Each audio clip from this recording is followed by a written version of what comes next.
Doctor Babasaheb Ambedkar, Shahu Maharaj, Mahatma Phule, Savitrimai, Shivray Jijau Ramai या सगळ्या आपल्या मार्गदर्शकांना प्रथम मी अभिवादन करतो.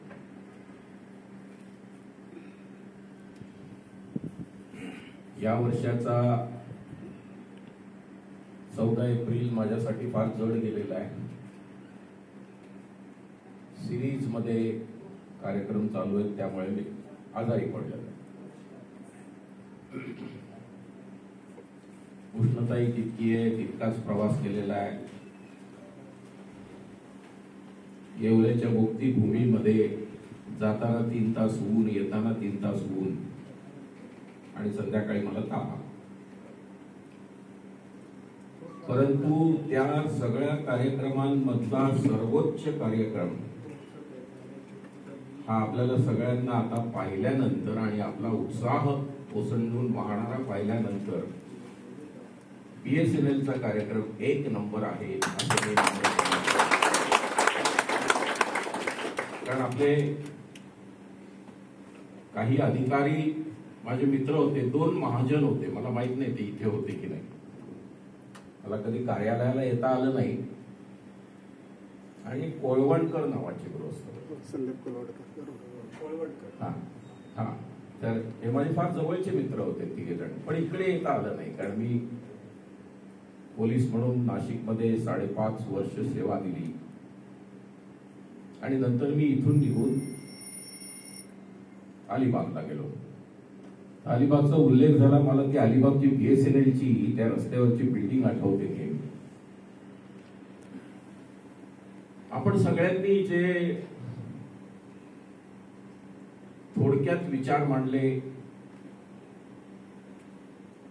ते सगळं ऐकल्यानंतर आणि विशेष करून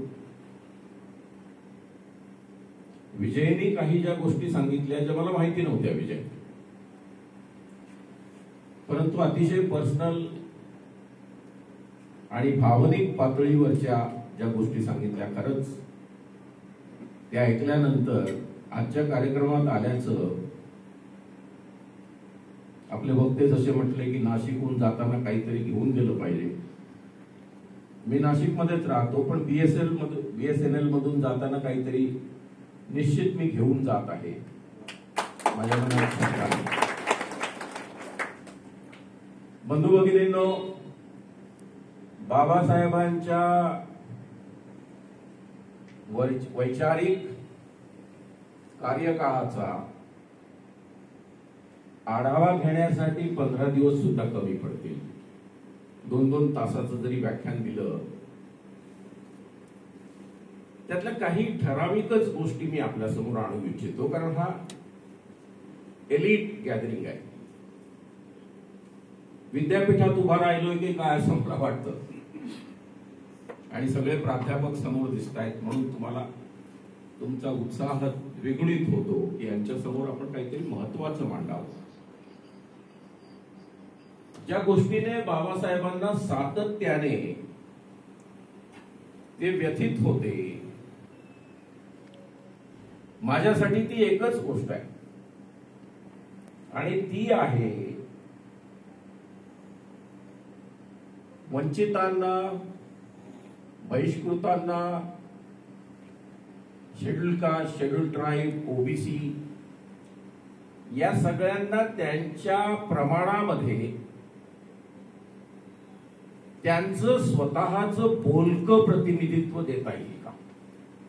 प्रतिनिधित्व नाही असं नाही, 131 खासदार आहेत.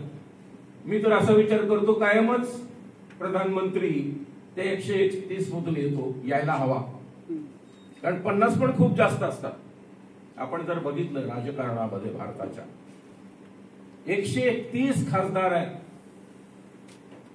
दलित, आदिवासी, शेड्यूल कास्ट, शेड्यूल ट्राईब राहिलं,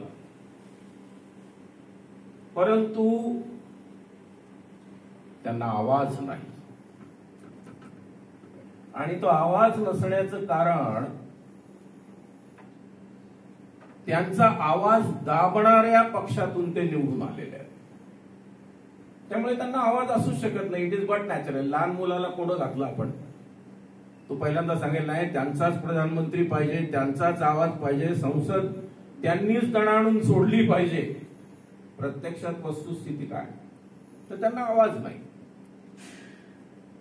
कारण ते ज्यांच्या मतावरती म्हणण्यापेक्षा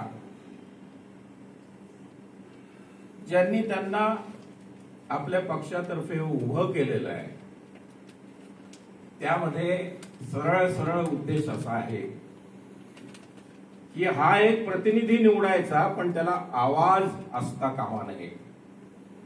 त्याला आवाज असला तर तो प्रतिनिधी नाही. इतकंच नाही तर मेजॉरिटी तुम्ही जर बघितलं तर त्यांनी कुठेतरी बाबासाहेबांना वैचारिक विरोध केला असेल तर ते त्यांचं क्वालिफिकेशन. जर पोटतिडकीने बाबासाहेबांविषयी बोलला असेल तर समजायचं की त्याला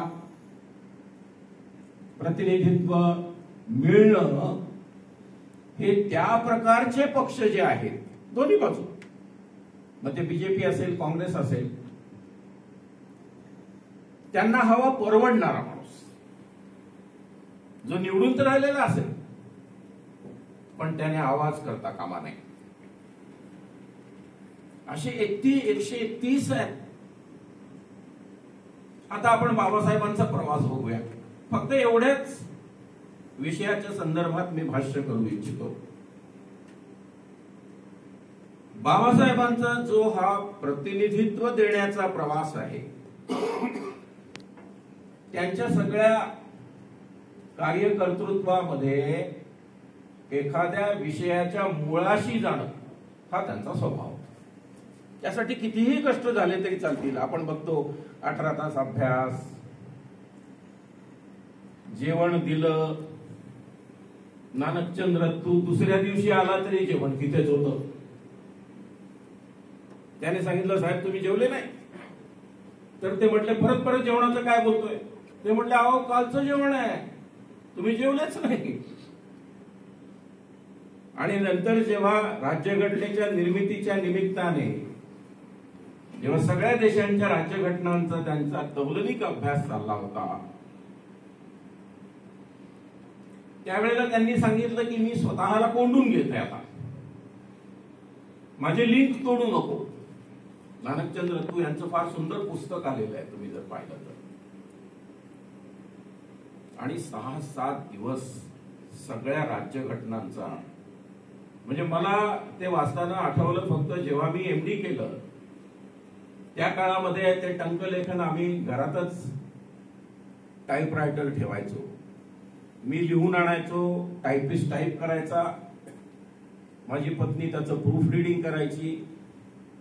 आणि हा आमचा 8 दिवस प्रयोग चालला होता. त्या 8 दिवसाच्या त्या कामामध्ये माझी प्रेरणा होती डॉक्टर बाबासाहेब आंबेडकर, की असंही केलं जाऊ शकतं. अर्थात त्यानंतर मी 4-5 पोस्ट ग्रॅज्युएशन केले. लंडनमध्ये क्रिमिनॉलॉजी केलं, डान्स बार बंद केले.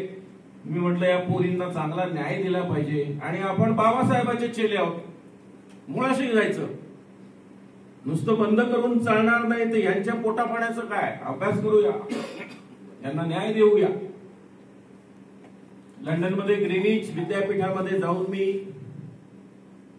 MA क्रिमिनॉलॉजी केलं, क्रिमिनल जस्टिस स्टडीज. मेरिट मध्ये आलो, ओरिजिनल पेपर सादर केला. माझ्या गाईडनी मला म्हटलं अरे एवढं, हे तर PhD वर्क आहे. म्हटलं PhDचं नंतर बघू. मी हे डिग्री घेण्यासाठी केलेलं नाही, तर मी ज्या माणसाचा चेला आहे डॉक्टर बाबासाहेब आंबेडकर, त्यांच्या पद्धतीने विषयाला न्याय देण्यासाठी केलेलं आहे. बघा माणसावर प्रभाव कसा असू शकतो. त्या निमित्ताने रिबेका नावाची माझी टीचर होती, तिला हे नाव कळलं. ती म्हटली कोण माणूस आहे, तर मी दिलं आंबेडकर.org. ते बघत राहिल्या बाई 15 दिवस. आणि त्यानंतर परत मला बोलवलं की अरे हे तर गबाड दिलंस तू मला माहितच नव्हता हा माणूस एवढा महान आहे. बंधूंनो, भगिनींनो, सॉरी, बाबासाहेबांनी एक अतिशय महत्वाचा माझ्यासाठी वयाच्या अवघ्या 25व्या वर्षी ग्रंथ लिहिला. आता आपण युजली काय म्हणतो, 25व्या वर्षी म्हणजे विद्यार्थी आहे. पूर्ण ग्रंथ वाचल्यानंतर मला लक्षात आलं की हे 25 वर्षाचं कामात माणसाचं काम नाहीये, तर माणसाचं 45-50 असा अनुभव असलेला माणूस हे अशा प्रकारे व्यक्त करू शकतो. Caste in India, their mechanism, genesis and development. पहिल्यांदा मेकॅनिझम घेतलं बरं. आणि तो ग्रंथ त्यांचे टीचर होते ए गोल्डनवायझर नावाचे. आपण त्यांना इकॉनॉमिस्ट म्हणून ओळखतो. हा ग्रंथ त्यांचा मानववंशशास्त्राचा आहे. अभावानेच त्यांचं वर्णन केलं जातं की ते मानववंशशास्त्रामध्ये इतक्या मोठ्या प्रमाणावरती त्यांचं ज्ञान होतं. आजही जातींच्या संदर्भात जो कोणी रिसर्च करतो जगाच्या पातळीवरती, मी अगदी खात्रीपूर्वक तुम्हाला सांगतो, मग तो कोणत्याही जाती धर्माचा असेल, त्याला या ग्रंथाचा रेफरन्स घ्यावाच लागतो. ज्याला आपण मैलाचा दगड म्हणतो, त्याला ओलांडून जाता येत नाही. वयवर्ष बाबासाहेबांचं अवघं 25 आणि तिथून त्यांची सुरुवात होते. हे त्यांचं पहिली अभिव्यक्ती म्हणून माझ्यासाठी ती फार महत्वाची आहे. आपण ज्याला म्हणतो ना की ओपनिंग बॅट्समन, पहिलाच गेम, पहिलीच इनिंग आणि ते दणादण 200 रन्स ठोकतो, त्यावेळेला आपण म्हणतो याच्या प्रत्येक गोष्टीचा अभ्यास केला पाहिजे की कसं करू शकला हा माणूस. नंतर जी प्रक्रिया पूर्ण सुरू होते एकाच कारणासाठी, ज्यावरती मी आज भाष्य करत आहे. आणि ते कारण हे आहे की लोकांचे प्रश्न अन्य कुणीतरी कधी सोडवू शकत नाही. तो माणूस जेव्हा स्वतः सक्षम होतो तेव्हा तो ज्या प्रकारे स्वतःचे प्रश्न सोडवतो, अर्थात त्यांच्यावरती प्रभाव तथागत भगवान बुद्धांचा होता, ज्यांच्यामध्ये अत्यदीपाभाव, जोपर्यंत तुम्ही स्वयंप्रकाशित होत नाही तोपर्यंत तुम्हाला खऱ्या अँगलने, खऱ्या दृष्टिकोनातून जग कळत नाही.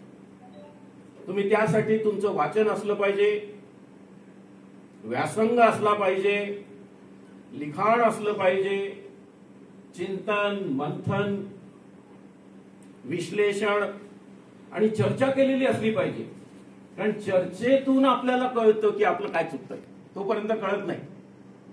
जसं आज बरेचसे वक्ते जेव्हा इथे आले तर मला असं वाटलं की त्यातले काही अगोदरचा फार काही बोलण्याचा परिपाठ त्यांचा असेल अशी शक्यता मला कमी वाटली. परंतु बोलतानाच लक्षात येतं की आपलं काय चुकतंय. प्रतिपादन ज्याला म्हटलं जातं, वाचन केलं, चिंतन मनन केलं, परंतु शेवटचा भाग जो आहे तो प्रतिपादनाचा आहे. ज्या क्षणाला माणूस प्रतिपादन करतो त्या क्षणाला तो परफेक्ट होतो.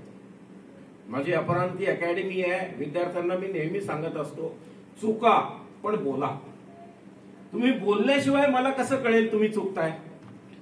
आणि ते जर तुम्ही चुकले, चाचरले, तर मी तुम्हाला करेक्शन करेन आणि ते करेक्शन परमनंट असेल. त्यांनी विचार केला की आपल्याला हा विषय ऐरणीवर आणला पाहिजे. कोणता विषय? प्रतिनिधित्व.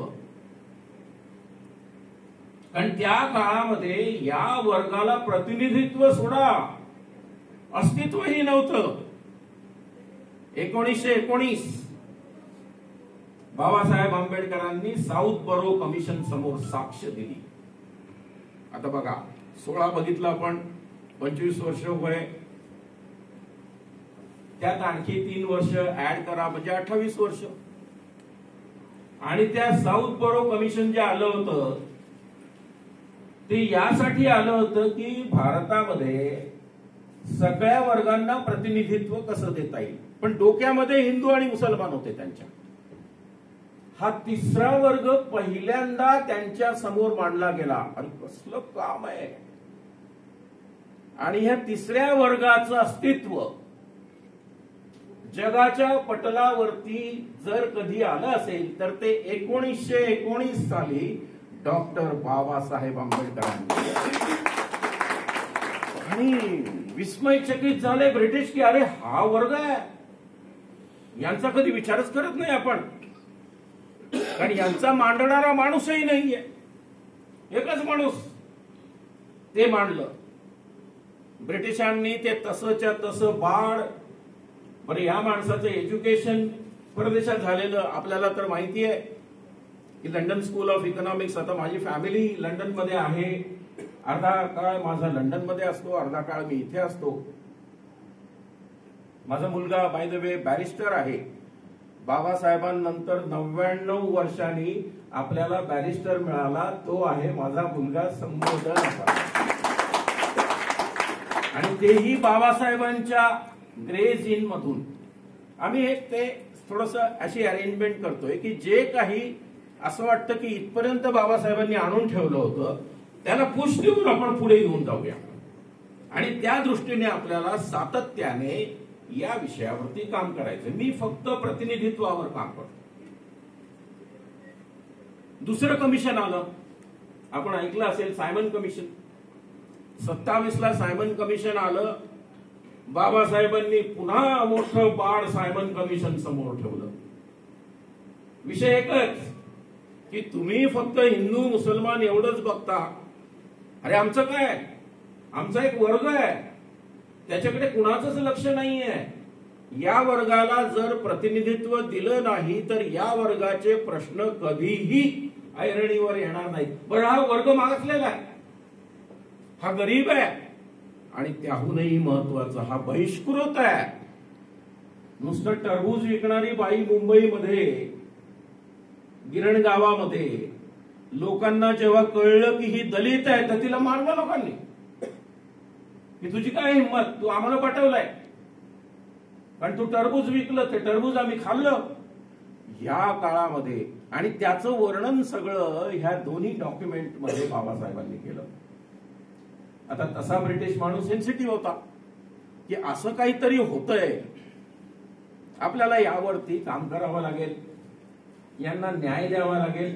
इतक्या पातळीवरती बाबासाहेब हा विषय आणू शकले. माझ्यासाठी फार महत्वाचं आहे, कारण आम्ही सरकारी अधिकारी म्हणून पोलीस खात्यामध्ये सुद्धा कोणाकोणाला कोणतं पोलीस स्टेशन जायचं द्यायचं आणि ते दिल्यानंतर त्यावरती आलेल्या प्रतिक्रिया जेव्हा आम्ही बघतो सवर्णांकडून, एखाद्या दलिताला चांगलं मोठं पोलीस स्टेशन दिलं, एखाद्या आदिवासीला मोठं पोलीस स्टेशन दिलं, तर सगळ्यांना जो पोटचूळ उठतो आणि त्याच्यावरती ज्या नजरेने लक्ष ठेवलं जातं तो म्हणजे स्क्रुटिनीसाठीच बसलाय की काय जणू त्या जागी, अशा प्रकारे तो काम करत असतो.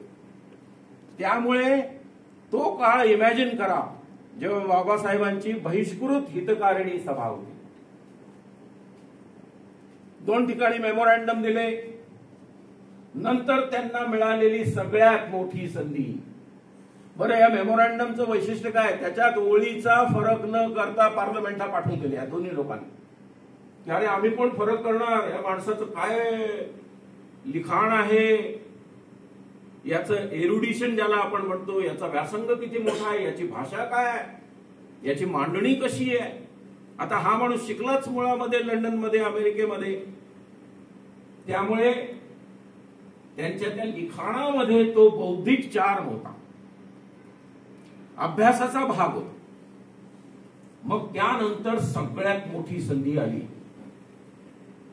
ती होती round table conference. Round table conference, तिन्ही कॉन्फरन्सेस मध्ये प्रतिनिधित्व करणारा एकमेव माणूस. तिन्ही कॉन्फरन्स 30, 31, 32. 31च्या कॉन्फरन्स मध्ये काँग्रेसचं प्रतिनिधित्व होतं, गांधीजी होते. गांधी आणि बाबासाहेबांची हमरीतुमरी झाली. त्या कॉन्फरन्स मध्ये हमरीतुमरीवर आले, अगदी वय काढायला लागले गांधीजी. आणि मग बाबासाहेबांनी सांगितलं की मीच खरा प्रतिनिधी आहे, कारण तुम्हाला त्यातले बारकावे माहिती असणं अशक्य आहे. तुम्ही त्या वर्गातले नाही आहात, मी त्या वर्गातला माणूस आहे. जसं पोलीस खात्यामध्ये दलितावरती काय अन्याय होऊ शकतो अधिकाऱ्यावरती हे मला जितकं कळू शकतं तितकं अन्य अधिकाऱ्याला कसं कळेल? कारण मी ते रोज बघत असतो. एखादा कोणीतरी अधिकारी मला फोन करून सध्या सांगतो, साहेब अहो 10 वर्ष झाली हो कंट्रोल रूम मध्ये बसलोय, जरा बाहेर काढा ना. तेव्हा मला माहिती आहे त्याचं दुःख काय आणि मीच त्याचं काम करू शकतो. हे बाबासाहेबांना हवं होतं की यांचे प्रतिनिधी जोपर्यंत येत नाहीत तोपर्यंत यांचे प्रश्न खऱ्या अर्थाने सोडवले जाऊ शकत नाहीत. पहिली कॉन्फरन्स, दुसरी कॉन्फरन्स, तिसरी कॉन्फरन्स आला 1932चा कम्युनल अवॉर्ड रॅमसे मॅकडोनाल्ड यांचा, आणि त्या कम्युनल अवॉर्ड मध्ये स्वतंत्र मतदारसंघ देण्यात आले आणि बाबासाहेबांनी सुटकेचा निश्वास सोडला की चला आपण ज्याच्यासाठी लढा दिला त्या लढ्याला आज फलद्रूप झाला लढा. आता चिंता नाही, माझी माणसं येतील स्वतंत्र मतदारसंघातून. आपण बघतो नाशिकचे मतदारसंघ पाहिले की नाही? नाशिक मध्ये बाबासाहेबांच्या माणसाला रिझर्वेशनच्या मतदारसंघामधून निवडून येऊ शकतो का? तुम्हाला माहिती नसेल तर मी तुम्हाला सांगतो, येऊ शकत नाही. शेवटच्या क्षणाला चालवली जाते मेणबत्ती की उदबत्ती, मेणबत्ती की उदबत्ती. मेणबत्ती म्हणजे आंबेडकराईट बुद्धिस्ट, उदबत्ती म्हणजे आंबेडकराईट बुद्धिस्ट नसलेल्या वर्गातला माणूस, आणि शेवटी उदबत्ती येते, मेणबत्ती येत नाही. इतिहास आहे. मी इथे 5.5 वर्ष नोकरी केली. मी म्हटलं अरे एकदा तरी एखादा आमदार येऊ द्या, रिझर्वेशनचं काहीतरी तर दिसलं पाहिजे की रिझर्वेशन आहे, त्यांचा माणूस तर येऊ द्या ना. त्यांचा माणूस येत नसतो, देश पातळीवर येत नाही. 131 लोक निवडून येतात आणि ते फक्त एक तर मौनी असतात किंवा होयबा असतात. आणि कुणाचे होयबा असतात? विरोधकांचे होयबा असतात, जे सोशॉलॉजिकली, पॉलिटिकली, कल्चरली विरोधक आहेत. कारण आपल्या देशाची सध्याची परिस्थिती जी आहे ती सांस्कृतिक स्वामित्वाची आहे. जे स्वामित्व मिळालेलं आहे केंद्रात, राज्यात, हे सांस्कृतिक स्वामित्व आहे आणि ते सांस्कृतिक स्वामित्व सगळ्यात डेंजरस असतं. आता गेले 2-3 दिवस काही महत्वाच्या घटना घडतायत बघा, तुम्हाला लक्षात येत असेल. काही लोक म्हणतायत की मशीन रिलायबल आहे का? बरं, ते आपल्याकडचा माणूस म्हटलं तर काही फरक नाही पडत. जेव्हा पाश्चात्य देशातला अमेरिकन बाई म्हटल्या की अरे हे गडबड आहे, तुम्ही असं कसं म्हणताय, हॅक करता येत नाही, मग आमची सगळी एक्झाम्पल्स असतात. हे स्टँड अलोन आहे, याला इंटरनेट नाही, याला वायर कनेक्टेड नाही, वगैरे वगैरे. वेगळा विषय होईल त्याच्यावरती जर मी डिटेल बोलायला गेलो तर, कारण ते मी चळवळ चालवलेली आहे दिल्लीमध्ये जाऊन. 32 कम्युनल अवॉर्ड गांधीजींनी सबशेल फेल केला. त्यांनी उपोषण केली पण फास्ट अनटू डेथ, प्राणांतिक आमरण उपोषण एकदाच केलं. कशासाठी केलं? दलितांना, आदिवासींना प्रतिनिधित्व मिळू नये म्हणून. आपण ज्यांना महात्मा म्हणतो, बाबासाहेबांचं बीबीसीचं वरचं भाषण ऐकलं, मुलाखत ऐकली की आपल्या लक्षात येतं की बाबासाहेब इतकं कडवट का बोलतात. ते प्रत्येक वाक्यावरती, मी ते सगळं सांगणार नाही, तुम्ही बघा, तासाभराचं आहे, अतिशय महत्वाचं आहे. त्या प्रत्येक गोष्टीवरती ते खोडून काढतात की आमचं कसं नुकसान केलेलं आहे. अरुंधती रॉय यांनी जी 125 पानाची प्रस्तावना लिहिलेली आहे अॅनिहिलेशन ऑफ कास्ट साठी, ती 125 पानांची प्रस्तावना तुम्हाला फार व्यवस्थित पद्धतीने सांगते की हा काय प्रकार झालेला आहे, आपण कोणत्या टप्प्यात आलेलो आहोत. इथपर्यंत क्लिअर. आता राहिलं बाबासाहेबांकडे. आता हे 32ला झालं. गांधींनी त्यांचा पराभव 32ला केला. आता डोक्यामध्ये विचार एकच, पुढे काय करायचं? आपण इथपर्यंत आणून सोडलं आणि फेल झालं. पर्याय शोधायलाच लागेल ना. पॉलिटिकल सिनारिओ मध्ये पर्याय नाही असं बोलून चालतं का? नाही, पर्याय द्यावा लागतो. मग नंतरचा पर्याय देण्याची संधी जेव्हा त्यांना कॉन्स्टिट्युएंट असेंब्ली मध्ये एंट्री होणार नाही याची काळजी घेतली होती, ते म्हटले मला डबल फायदा झालेला आहे. या लोकांनी माझी एंट्री होणार नाही याची काळजी घेतली आहे. महाप्राण मंडल यांच्या राजीनाम्यामुळे त्यांची एंट्री झाली. पहिला टप्पा सगळे दचकले, अरे हा माणूस आला, गडबड होणार आता.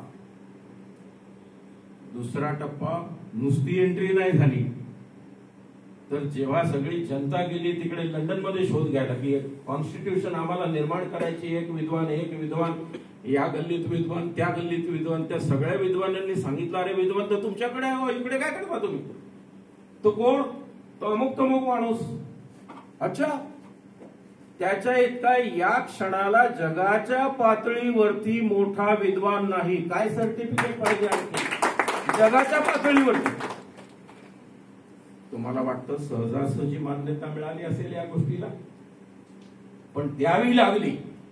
कधी कधी असं असतं की एखादा माणूस असा प्रकांड विद्वान असतो की त्याला नाकारता येत नाही. मनात खूप चालतं याला नाकारायचा, याला इग्नोर करायचा, इग्नोर करून मारायचं. आयुष्यभर आम्ही हे अनुभवलेलं आहे. म्हणून प्रत्येक गोष्टीमध्ये सखोल ज्ञान घ्यायचं आणि पाडाव करायचा जातीयवाद्यांचा. हे ध्येय धोरण घेऊन मी आजपर्यंत इथपर्यंत येऊन पोहोचलो बंधू भगिनी. मग त्यानंतर कॉन्स्टिट्यूशन मध्ये सगळ्या गोष्टींचं आपण जोपर्यंत अंतर्भाव करत नाही तोपर्यंत या वर्गाला न मिळालेलं प्रतिनिधित्व असतानाही यांना न्याय मिळेल. आणि म्हणून कॉन्स्टिट्यूशन मध्ये आपण ज्याला म्हणतो गोल्डन ट्रायंगल, कलम 14, अनुच्छेद 14, अनुच्छेद 19, अनुच्छेद 21, मी त्याचे डिटेल्स देणार नाही. हा गोल्डन ट्रायंगल निर्माण केला त्यांनी. आपली कॉन्स्टिट्यूशन हे फक्त सरकार चालवण्यासाठीच डॉक्युमेंट नाहीये बंधू भगिनींनो. आपली कॉन्स्टिट्यूशन असमानता नष्ट करण्यासाठी, माणसाला प्रतिनिधित्व देण्यासाठी आणि स्वातंत्र्य, समता, बंधुता. बंधुता हा शब्द आपल्याला लागू आहे का? कारण बाबासाहेबांच्या मते जोपर्यंत बंधुता नाही तोपर्यंत स्वातंत्र्य, समतेचा काय उपयोग आहे? आणि या देशात आजही बंधुता नाही तर त्यांना लिहिताना किती टोचत असेल ते कंटिन्युअस. म्हणून तो पेन जो साहेबांनी सांगितला तिकडे नाशिक रोडला लावलाय, त्या प्रभावी पेनाने बंधुता आणली आणि हेही सांगितलं की बंधुता महत्वाची आहे. आम्हाला सतत पंक्ती प्रपंच करून तुम्ही सापत्न भावाची वागणूक दिलेली आहे. अरे आम्ही या देशाचे मालक नाही म्हणणार, आम्ही या देशाचे अत्यंत महत्वाचे घटक आहोत.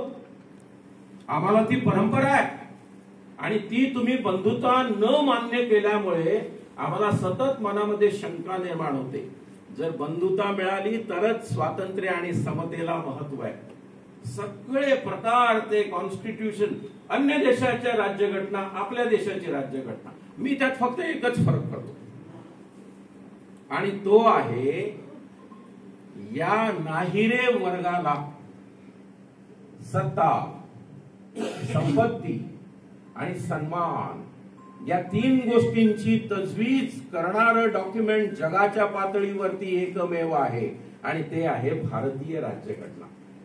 त्याच्या व्यतिरिक्त त्यात महत्वाची गोष्ट काय? It is a living document. हे डेड नाहीये. कारण त्याच्यामध्ये तुम्हाला जेव्हा जेव्हा वाटतं काही सुधारणा कराव्या, मग लोक काय म्हणतील, अरे याचा अर्थ अपूर्ण होतं ते म्हणून सुधारणा कराव्या लागतात. सुधारणा प्रोसिजरल पार्ट मध्ये केल्या जातात बंधू भगिनींनो. सुधारणा मूलभूत तत्वांमध्ये केल्या जात नाहीत, ज्याला आपण बेसिक स्ट्रक्चर म्हणतो.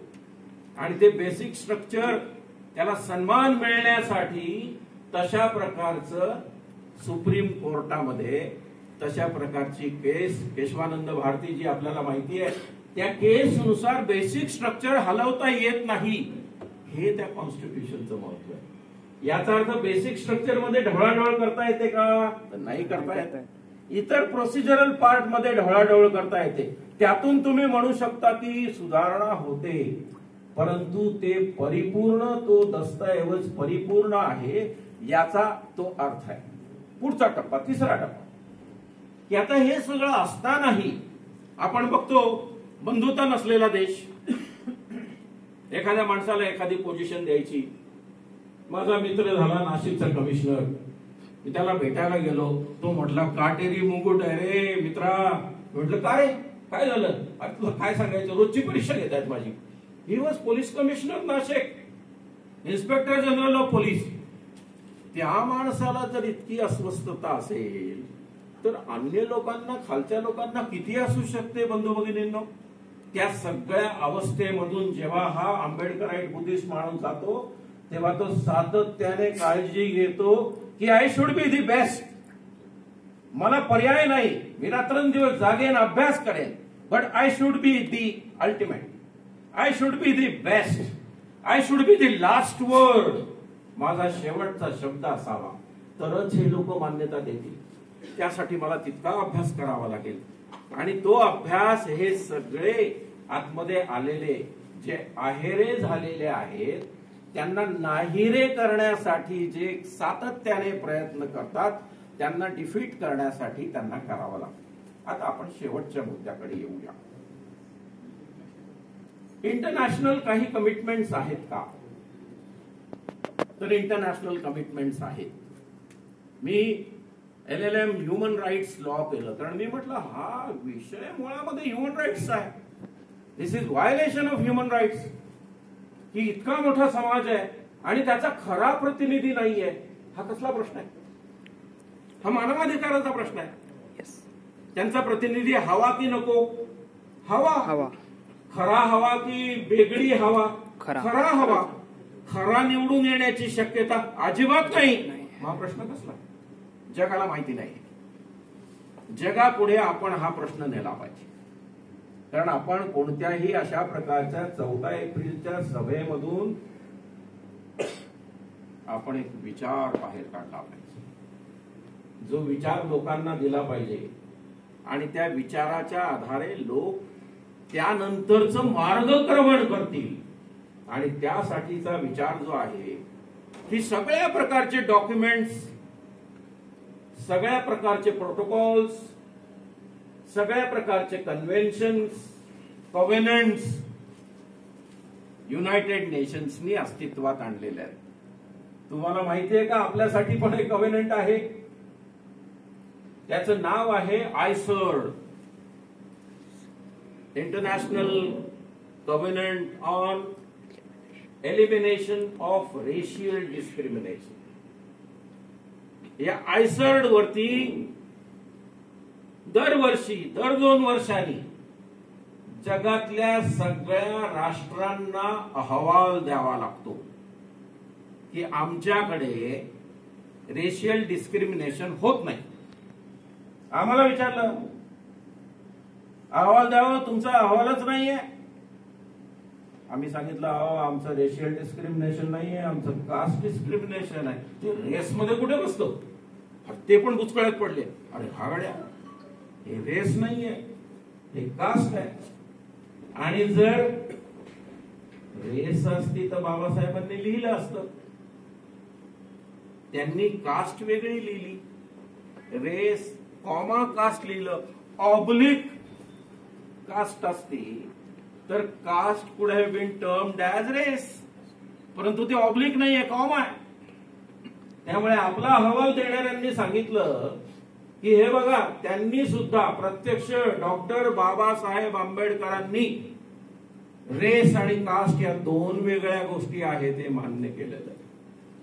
मग युनायटेड नेशन्सला त्या कन्व्हेन्शनला एक सप्लिमेंट निर्माण करावी लागली आणि त्या सप्लिमेंट मध्ये त्यांनी म्हटलं की इंडियासाठी रेस इज कास्ट. झालं.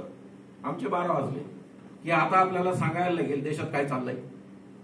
मी आपल्याला यासाठी डिटेलमध्ये सांगतो बंधू भगिनींनो, गेली ऑलमोस्ट 7 वर्ष मी याच्यावरती अभ्यास करतो की याचा हा तिढा कसा सोडवायचा, की नुसतीच भाषणं मारत फिरायची बाबासाहेबांच्या जयंतीची. आपल्याला महत्वाचे मुद्दे मांडणं गरजेचं आहे की नाही? की नुसतं काळाराम मंदिर, 14 तळे, शिक्षण, वर्तमानपत्र, पॉलिटिकल, इकॉनॉमिक्स सोशल कल्चरल क्षेत्रातलं बाबासाहेबांचं योगदान. माझं काय म्हणणं आहे, आपल्याला न्याय घ्यायचा आहे ना. बाबासाहेबांच्या सगळ्या वैचारिक अधिष्ठानाच्या आधारे आपल्याला पुढे मुसंडी मारायची आहे. आणि ती मुसंडी मारण्यासाठी आपल्याला गव्हर्नमेंट ऑफ इंडियाला बाध्य करावं लागेल की तुम्ही देशात काय चाललंय, दलितांच्या बाबत, आदिवासींच्या बाबत याविषयीचा अहवाल द्या. आता तुम्हाला जर शेवटचा टप्पा सांगितला तर उडाल तुम्ही. 15 वर्ष अहवाल देण्यात आलेला नाही. आहे का कुठे विषय हा चर्चेला? कुठेही नाहीये. हा विषय चर्चेला आला तर हा पॉलिटिकल पार्ट्यांचा इलेक्शनचा अजेंडा होईल की नाही, की आम्ही अहवाल द्यायला या लोकांना बाध्य करू, अहवाल द्यावाच लागेल हे सांगू, आणि युनायटेड नेशन्सच्या या आयसर्ड समोर आमचे अधिकारी उभे राहून सांगतील आम्ही 15 वर्ष दिलं नाही, सॉरी आता हे घ्या. आता तुम्ही म्हणा जर त्यांनी दिलं नाही तर त्यांना कंपल्सरी का केलं नाही? ते वर्ल्ड गव्हर्नमेंट नाहीये, युनायटेड नेशन्स वर्ल्ड गव्हर्नमेंट नाहीये. ते खेळीमेळीच्या वातावरणात, मैत्रीच्या वातावरणात सगळ्या गोष्टी चालतात. आपण त्यांना कितीही सांगितलं की तुम्ही यांना धाकधपटशा दाखवा तर तो क्लॉजच नाहीये, तशा प्रकारे करता येत नाही. त्यासाठी काय करता येईल यावरती बंधू भगिनींनो मी सातत्याने अभ्यास करतो आहे आणि पुढचा टप्पा घेण्यासाठी प्रयत्न करतो आहे. दरम्यानच्या काळामध्ये मुलाला मी म्हटलं तुला ऑडिशन आहे, जर बॅरिस्टर असलास तर तुला UN मध्ये बोलता येईल, आयसर्ड समोर तुला बोलता येईल, सर्ड समोर बोलता येईल. आणि तो एक टप्पा अपरांती कुटुंबियांनी पार पाडलेला आहे. आपल्याला पुढचं काम कसं करायचं, तुमच्यापैकी जिथे जे कोणी, ते काही दलितच असले पाहिजेत, आदिवासी असले पाहिजेत असं नाहीये. आपला सगळ्यांचा हा कन्सर्न असावा. एवढा मोठा समाज आहे आणि त्याला प्रतिनिधित्व नाहीये. सगळे मौनी बाबा तिकडे लोकसभेमध्ये बसलेले आहेत, ते काय करणार आहेत? आपला आवाज काढू शकतात का? ते त्यांना आवाजच नाहीये. खऱ्या अर्थाने ते मूक नायक आहे, बाहेरची जनता प्रबुद्ध नायक आहे. त्या मूक नायकांना प्रबुद्ध करण्याच्या ऐवजी आपण हा जो मेकॅनिझम आहे तिथे प्रबुद्ध माणसांचं प्रतिनिधित्व देऊया आणि आपले प्रश्न सोडवून घेऊया. मला आपण बोलवलं, माझा सत्कार केला. मला खरंच सांगायला एक गोष्ट वाईट वाटते की आपल्या कार्यालयाकडे कधी येणं झालं नाही. माझे इतके मित्र इथे येऊन गेले तरीही, परंतु आज तुमच्यामध्ये सामील झाल्याचा मला प्रचंड आनंद झालेला आहे. आणि 4-5 का होईना मला चांगले मित्र माझ्या या कामासाठी मिळालेत असं मी या ठिकाणी नम्रपणे नमूद करतो. आणि त्याहूनही महत्वाचं, तुमच्यापर्यंत मला माझे मित्र, मी त्यांचा गुरु नाहीये, आम्ही फार थिक फ्रेंड ज्याला म्हणतो, ते माझे मित्र विजयराव जे इथे बसलेले आहेत. मी खरं तर तुमच्या समोर मला यायची संधी दिली त्यासाठी मी त्यांचे आभार मानतो. इथेच थांबतो. आपल्या सगळ्यांसाठी बाबासाहेब आंबेडकर जयंतीच्या हार्दिक शुभेच्छा देतो. जय भीम, जय भारत, जय संविधान.